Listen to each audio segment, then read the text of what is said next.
Baiklah, terima kasih. Assalamualaikum warahmatullahi wabarakatuh. Pertama, saya mengucapkan terima kasih kepada mungkin rektor juga ya, Dr. Unsur juga, Dr. Unsur, terus para dekan ya, terima kasih. Para dosen, terima kasih juga. Terus para mahasiswa yang siap berkenan mengikuti acara gerakan mahasiswa penanggulangan sampah secara praktis. Dan terlupa saya juga mengucapkan terima kasih kepada Ibu Tias dan sebelumnya kepada Bapak Direktur ya, Pana Prijal yang diwakili oleh Ibu Tias. Terima kasih atas berkenannya menjadi narasumber ya. Alhamdulillah, terima kasih ya Bu. Baiklah, mungkin yang di sini sesuai dengan tema ya. Temanya kan gerakan mahasiswa penanggulangan sampah secara praktis. Sebenarnya udah cara-caranya udah penuh kan Ibu Tias kan disampaikan tadi. Bagaimana cara-cara praktis mahasiswa untuk menanggulangi sampah? Tadi sudah disampaikan, udah komplit oleh Ibu Tias, baik oleh Pak Rijal juga, udah komplit. Nah, di sini saya mungkin kalau masalah teori tidak diperlukan lagi ya. Tidak diperlukan Ibu ya? Atau mahasiswa, anak-adik tidak diperlukan. Jadi yang diperlukanlah praktisnya ini. Jadi mahasiswa tinggal mau aja ini, yang masalah itu maunya enggak gitu kan. Mau atau enggak gitu kan, maunya ini ya yang diperlukan. Jadi sebenarnya praktis, yang disebut praktis itu kan seperti ini, kita membutuhkan tali atau tambang, itu praktis, kita buat sendiri dengan cara dari bahan kantong kresek gitu kan, bisa membuat tambang. Jadi praktis kan, katanya ingin mengurangi volume sampah. Nah ini salah satunya, coba bayangkan semua jenis plastik itu kan banyak ya, baik di sungai, di laut itu banyak yang membuang. Nah kalau kita mampu atau mau membuat produk tambang, bisa dengan cara dianyam atau dikepang. Dikepang saja seperti ini. Ya, itu cara memanfaatkan plastik. Nah, sama seperti ini. Nah, ini jadi saya berharap ini saya sampaikan kepada para mahasiswa khususnya para peserta ini. Jadi disebut praktisnya itu kita memiliki ilmu ya. Jadi harus mau mendapatkan ilmu sampah gitu kan. Kalau dengan ilmu sampah ini kan kantong kertas lah ya. Ini kertas apa aja ya. Mau kertas koran, mau kertas buku, mau kertas bekas ulangan tuh yang jelek itu harus bahagia bisa dibuang ya. Jadi dimanfaatkan. Kalau dengan ilmu itu ini kalau 1 kilo berapa kertas coba? Hanya 4.000 ya. Nah nanti hanya 4.000, nanti saya akan yang selanjutnya nanti saya jelaskan melalui video ya cara mengolah styrofoam dan sebagainya. Nah, ini dulu nih ya, jadi untuk motivasi dulu nih. Jadi untuk motivasi harus mampu ya, mahasiswa itu termotivasi memiliki ilmu gitu kan. Udah dibuktikan kan, Rasul kita ditawarin oleh Jibril kan ya, ditawarin mau gunung dijadikan emas atau ilmu. Kan Rasul kita memilih ilmu, itu saya buktikan. Kalau dengan ilmu ini, seperti kertas ini, kalau per kilo itu 4.000, kalau dengan ilmu itu bisa jadi 200.000 gitu kan. Jauh kan? Ini paling kan 2 on. 2 on itu bisa terjual itu.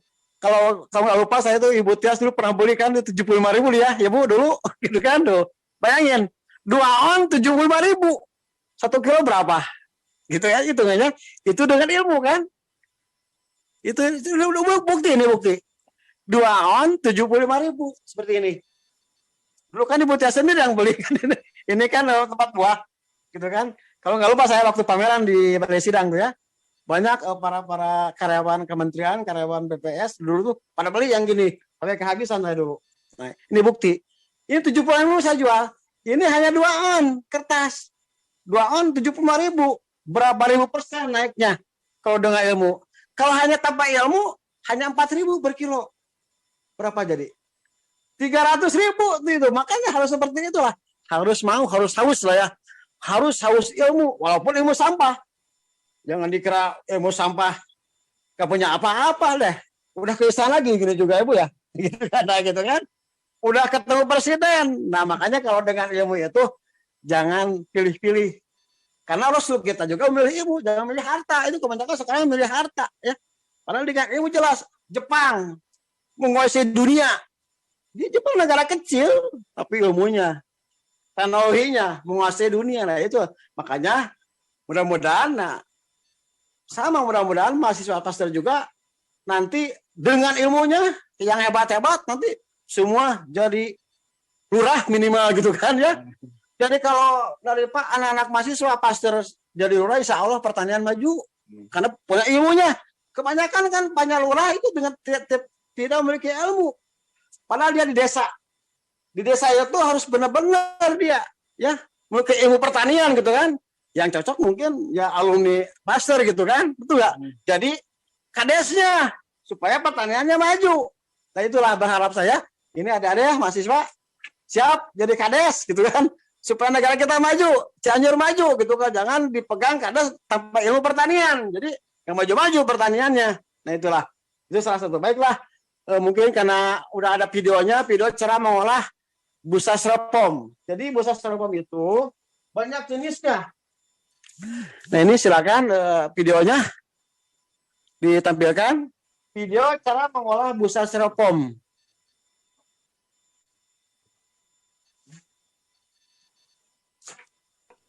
Mati.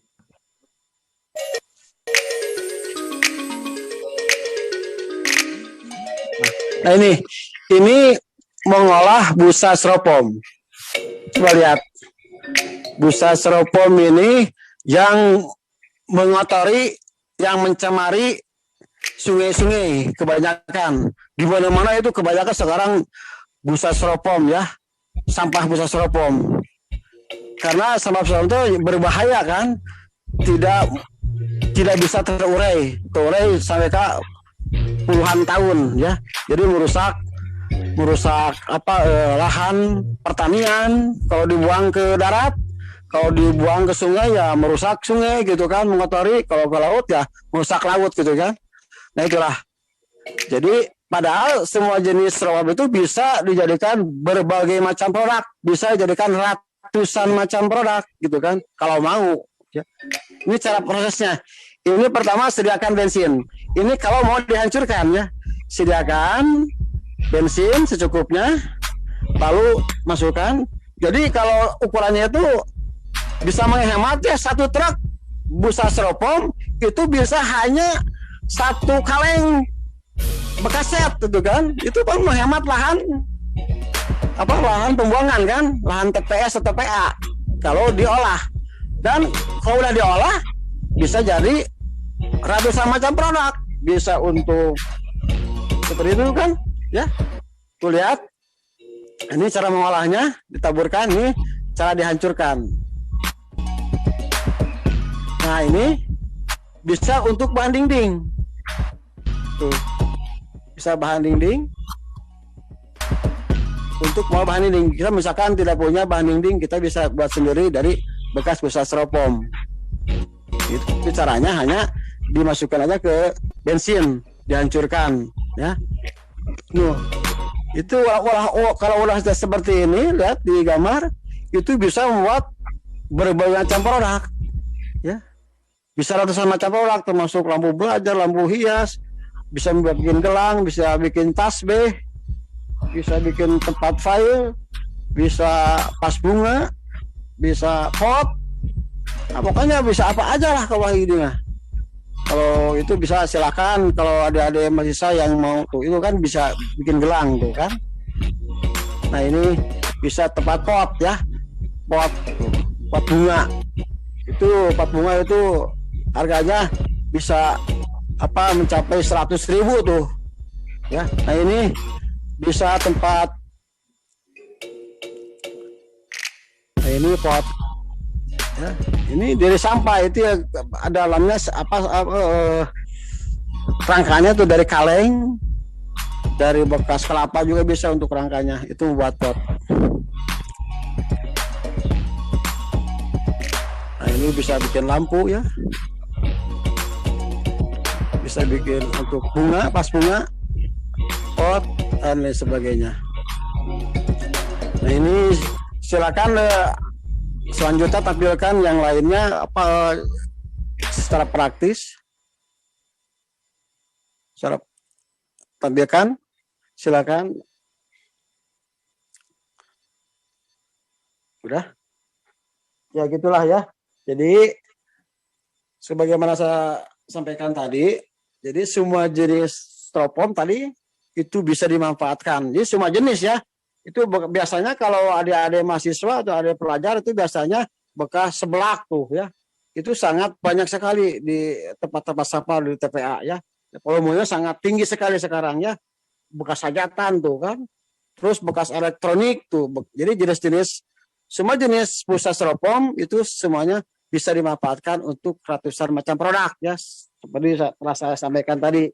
Nah untuk selanjutnya, selain hal tersebut serap praktis ya, nah, ini sesuai dengan temanya mahasiswa gerakan mahasiswa menolongi sampah secara praktis. Nah, itu praktis kan. Selain itu kan tadi cara seperti ini membuat tempat buah sangat praktis. Hanya caranya dikepang saja, dikepang kertas semua jenis kertas. Nah ini terus apalagi membuat dompet seperti ini kan.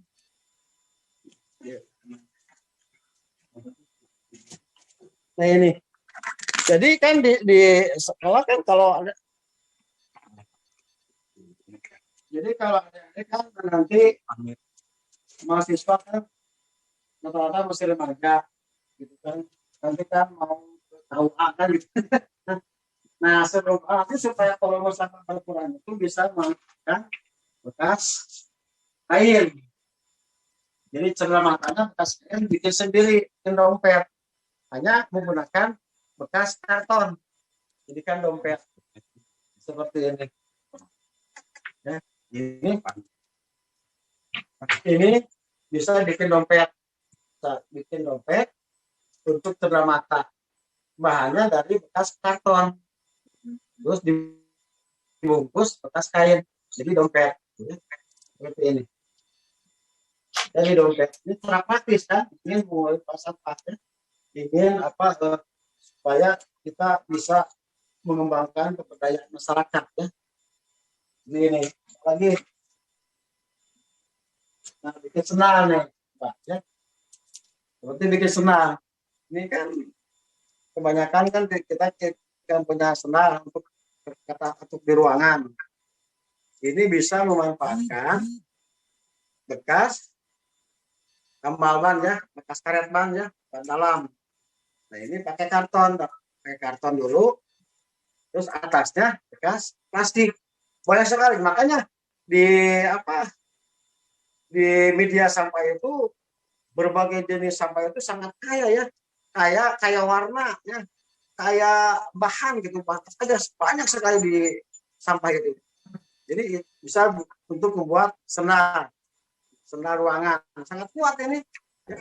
Jadi ini bisa mengurangi volume sampah. Ini saya dulu waktu pameran di Balai Sidang itu sampai terjual ya 25.000.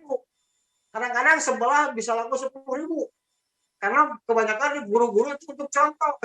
Nah ini juga adik-adik kalau mau produksi boleh itu. Misalkan sehari adik-adik misalkan sehari 10 lumayan. Ya.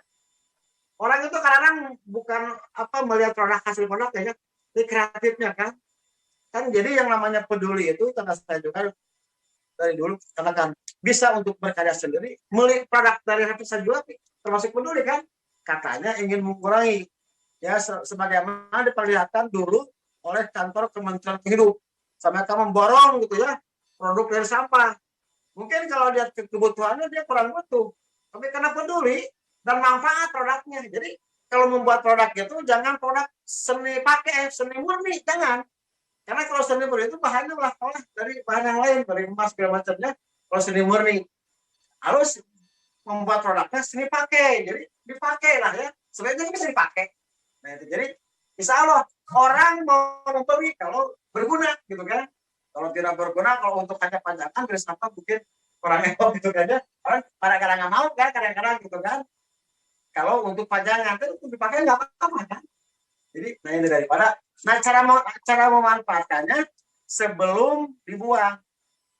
Jadi jangan udah jadi sampah. Jadi kita memanfaatkannya sebelum dibuang. Sebelum dibuang ketika terkait jadi padangan masih bersih. Sama seperti membuat tambang juga. Jangan memanfaatkan bekas kresek yang udah dibuang. Kebanyakan kan sekarang banyak adik-adik yang datang ke swalayan atau ikan paling rumah tuh banyak kreseknya masih bersih. Jadi jangan dibuang. Kalau belum dibuang masih bersih, bisa jadikan tali. Udah jadi tali bisa jadikan apa ini ya? Ini bisa jadikan tirai sebenarnya. Bisa jadikan tikar. Bisa ini bisa jadikan untuk apa tali senang juga bisa dan sebagainya.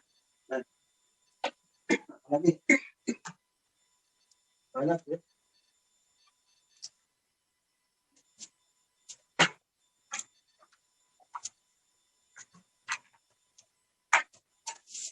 Nah ini yang bisa styrofoam ya. Nah, ini bisa jadi seperti ini kan. Ini. Nah, ini asalnya seperti ini. Jadi pas bunga dan bunganya dari styrofoam disulap dengan ilmu gitu kan. Kalau tanpa ilmu yang mengotori sungai, mengotori lingkungan gitu kan. Tapi dengan ilmu, katanya dulu bikin bunga gini di masyarakat saya dikasih upah ya. Ini kan dari Didi ini ya. Satu ini saya beli ke masyarakat ya borongan ya. Itu satu ini dulu saya bayar 1.000 ya. 1.000 itu bahan dari saya gitu kan. Nah, nanti juga merangkai. Jadi terpas bunga ini sama bahannya seperti ini. Asalnya jadi begini gitu kan. Seperti ini. Kalau untuk ceramahnya kecil sama.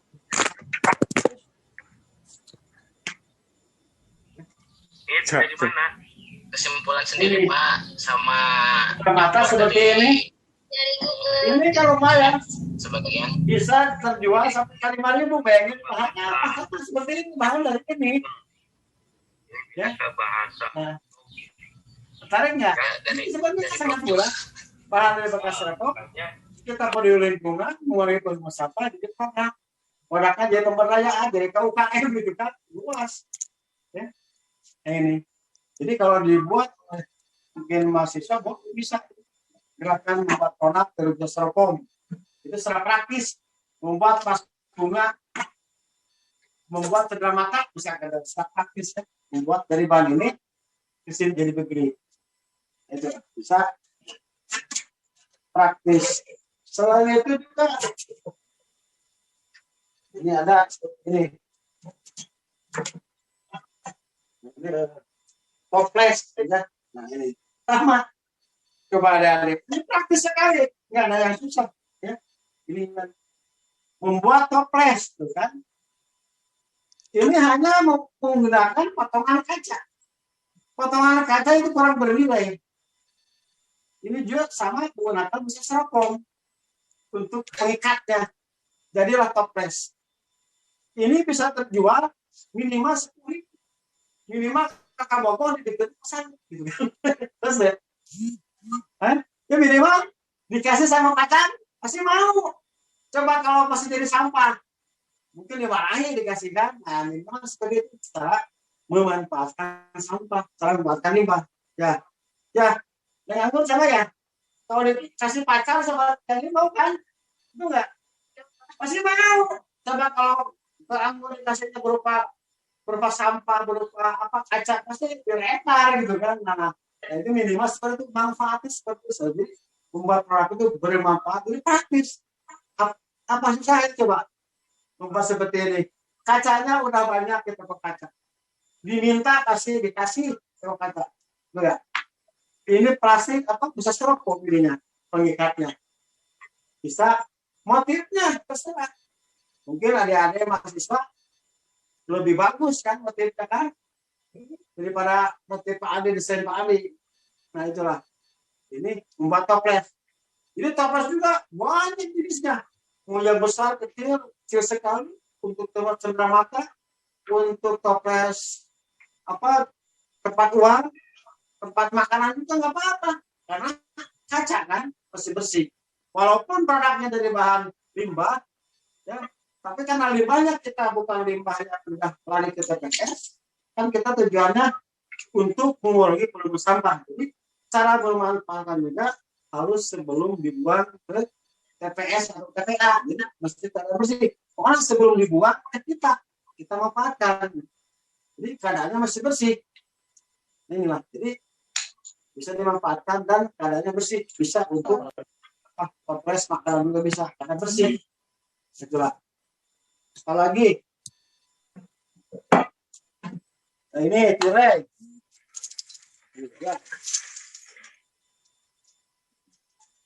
Nah ini tirai.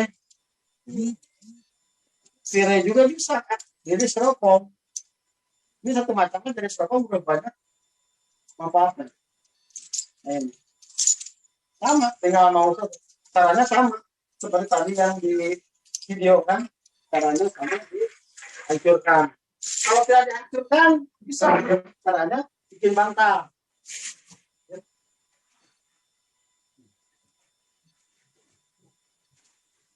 Bikin bantal tidak dihancurkan.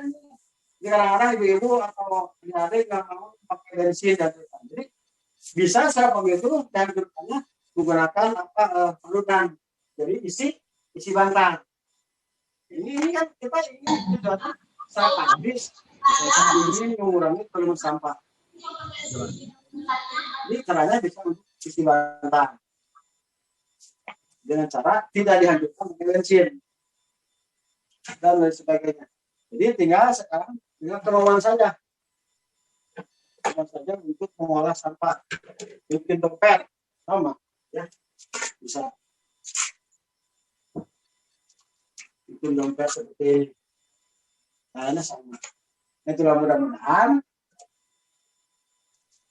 itu jadi karena udah dijelaskan ya secara teori ikutnya udah panjang kan, secara praktis bagaimana kalau tinggal mau aja tinggal bergerak aja mahasiswa ikuti petunjuk tadi secara teori, secara aturan yang saya sampaikan oleh Ibu Tias. Maka silakan saya kalau nanti mau berkarya secara praktis silakan, saya siap pemilihnya. Membuat lukisan juga bisa ya. Ini dari bekas kain. Ini membuat kaligrafi juga bisa. Ini dari bekas berbagai jenis kain.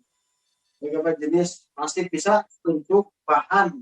Jadi kita membeli cat dengan kita beli memanfaatkan berbagai jenis kain, berbagai jenis plastik untuk membuat kaligrafi juga bisa. Jadi bisa apa aja, bisa ratusan macam produk ya, bisa dibuat dari bahan sampah. Untuk cenderamata cermin juga bisa, ini menggunakan bekas tiki atau bekas permen ya. Bekas apa? Plastik yang mengandung kuil ya. Seret ya. Bisa untuk cenderamata kaca. Kacanya tinggal ambil di bawah kaca. Gitu kan? Jadi ada sudah beres ya? Cukup?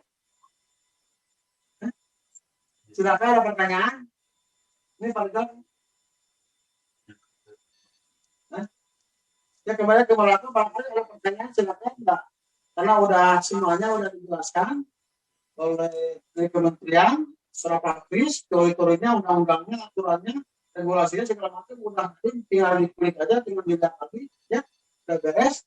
Saya hanya kalau yang mau berkarya dengan saya insya Allah dengan Pak Alis ya membimbing bikin produk, semua jenis sampah, ya semua jenis limbah domestik bisa dimanfaatkan. Nah nanti kalau ada produk ya nanti bisa digerakkan ya, bisa disambung untuk membuat produk. Bagaimana cara pemasaran nanti ada kerjasama dengan perusahaan pemasaran sebagainya. Ada produk. Jadi kalau belum ada produk belum bisa kita ya untuk mengembangkannya. Nah silakan yang mau bertanya atau pertanyaan.